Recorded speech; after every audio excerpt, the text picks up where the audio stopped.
What's up, everybody? It's Dave Nielsen with the Momentum Real Estate Advisors of Keller Williams, joined by my insurance partner, Chris Chappell of Comparian.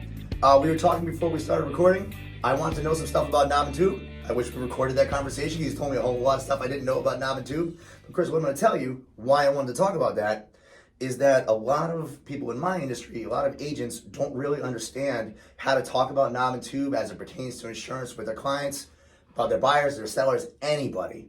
So let's dispel some of the myths. You tell me what you think I need to know about knob and tube and insurance. Absolutely. So first things first, knob and tube, what is that? That's an old system of wiring. And the reason insurance companies care a lot about it is it's not very safe. It's been proven. It's not up to building code anymore. A lot of fires happen because of old knob and tube wiring.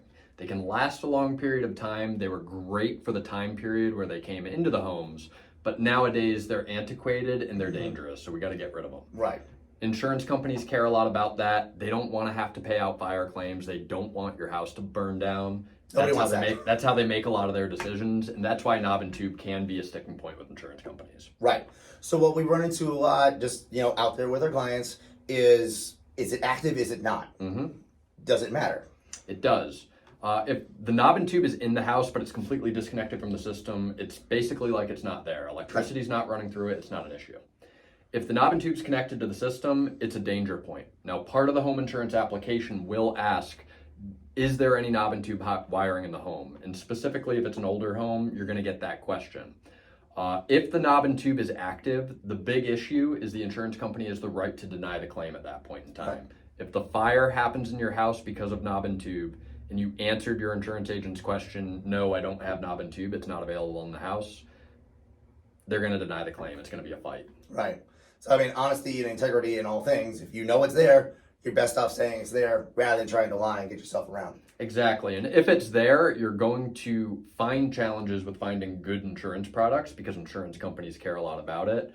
Your best course of action is to just take the necessary steps to deactivate it, to get rid of it, to take it out of the house. Right. So get a licensed electrician on hand, just make sure it's not active. Exactly. Now, one thing that, my colleagues, I say my colleagues, I just mean realtors in general, say, well, if they can't see it, it doesn't matter. And what we were talking about earlier didn't sound like that's entirely accurate. Correct. So anytime a fire happens in a house, it's important to know what to expect.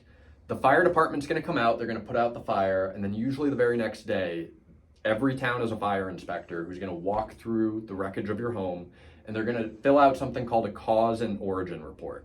The cause and origin report kind of describes what happened, where the fire started, how it spread through the house, where the damage occurred from, what damage is coming from the fire department with the hoses, what damage is coming from the flame.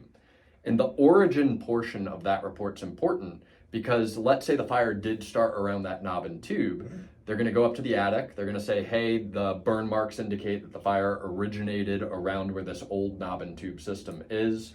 Now you got a fight in your hand. You're fighting your insurance company for a payout. Right. And we don't really want to do that, which is why we're saying, honesty and integrity and all things. Make sure you're communicating what you know and what you don't. So if they can't see it, that doesn't matter because they're going to find out that it's there. Correct. Right. So you mentioned that's an old system. Generally, a knob and tube, just for if you know you have it in your house. So let's look. So I can talk a little bit about this.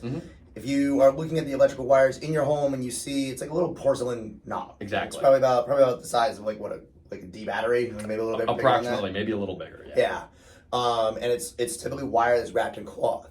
So if you have that, it's probably worth figuring that out. Get an electrician in there, see if it's active, get it out of there. Exactly. And any electricity concerns in general, just ask to speak with an electrician about it. Electricity is dangerous. Anybody that's ever done any home improvement projects knows that the sparky is no funny. So definitely take a look at it. If you look at a wire, it doesn't look like traditional Romex. It looks like something that's weird. Have somebody professional look at it. It's going to be a lot less expensive than going through a fire. Right. Honestly, safety guys, you're running a household. We definitely don't want it to burn down. We don't want anything in there to potentially burn down your house. I feel like I don't need to state the reasons why I don't want that. There's plenty more that we could talk about on the subject.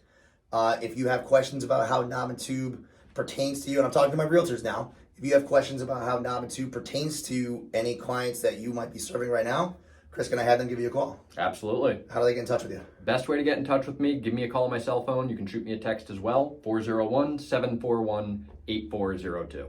One more time for the people who aren't listening. 401-741-8402. Awesome. And if you somehow forget that, you can call me or text me on my text line. I guess don't call me on that. So text me on the call line. Text me on the text line, David. 401-205-3456. We're here to help you out and educate you.